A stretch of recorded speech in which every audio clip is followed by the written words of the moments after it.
today we're gonna taste the strawberry. Yung trending, guys, yung may chocolate.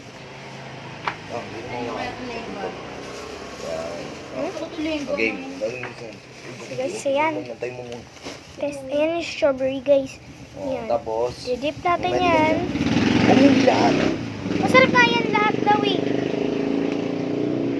Yan, guys. Yan guys, then. Ano lasa? Ang sarap, guys.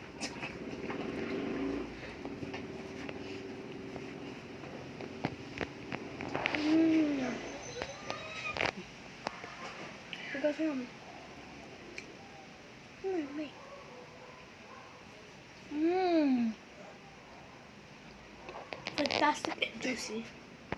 So, yun lang, guys. Yun ang trending ngayon. Now, try it now. Bumili na kayo ng strawberry, tapos isang nyo na sa Nutella o chocolate. Kung ano man.